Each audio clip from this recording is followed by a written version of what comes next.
बहुत सी तीरंदाजी प्रतियोगिताएं जीतने के बाद एक नौजवान तीरंदाज खुद को सबसे बड़ा धनुर्धर मानने लगा। वह जहां भी जाता लोगों को उससे मुकाबला करने की चुनौती देता और उन्हें हराकर उनका मजाक उड़ाता।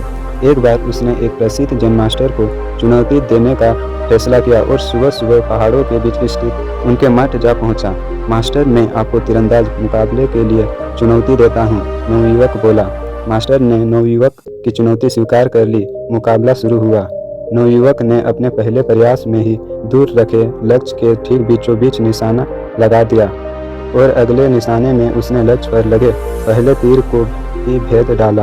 अपनी योग्यता पर घमंड करते हुए नवयुवक बोला, कहिए मास्टर, क्या आप इससे बेहतर करके दिखा सकते हैं? यदि हाँ तो करके दिखाइए, यदि नहीं तो हार मान लीजिए। मास्टर बोले, पुत्र मेरे पीछे आओ। मास्टर चलते चलते एक खतरनाक खाई के पास पहुंच गए। नवयुवक यह सब देख कुछ घबराया और बोला, मास्टर, ये आप मुझे कहाँ लेकर जा रहे हैं? मास्टर बोले, घबराओ मत पुत्र, हम लगभग पहुंच ही गए हैं, बस अब हमें इस जर्जर पुल के बीचों बीच जाना है। नवयुवक ने देखा कि दो पहाड़ियों को जोड़ने के लिए किसी ने लकड़ी के एक काम चलाऊ पुल का निर्माण किया था और मास्टर उसी पर जाने के लिए कह रहे थे। मास्टर पुल के बीचों बीच पहुंचे, कमान से तीर निकाला और दूर एक पेड़ के तने पर सटीक निशाना लगाया। निशाना लगाने के बाद मास्टर बोले, आओ पुत्र, अब तुम भी उसी पेड़ पर निशाना लगाकर अपनी दक्षता सिद्ध करो।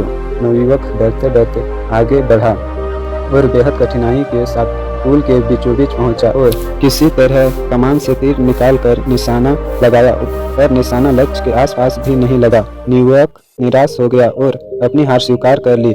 तब मास्टर बोले, पुत्र, तुमने तीर धनुष पर तो नियंत्रण हासिल कर लिया है, पर तुम्हारा उस मन पर अभी भी नियंत्रण नहीं है जो किसी भी परिस्थिति में लक्ष्य को भेदने के लिए आवश्यक है। पुत्र, इस बात को हमेशा ध्यान में रखो कि जब तक मनुष्य के अंदर सीखने की जिज्ञासा है तब तक उसके ज्ञान में वृद्धि होती है, लेकिन जब उसके अंदर सर्वश्रेष्ठ होने का अहंकार आ जाता है तभी से उसका पतन प्रारंभ हो जाता है।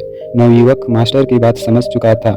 उसे एहसास हो गया कि उसका धनुर्विद्या का ज्ञान बस अनुकूल परिस्थितियों में कारगर है और उसे अभी बहुत कुछ सीखना बाकी है।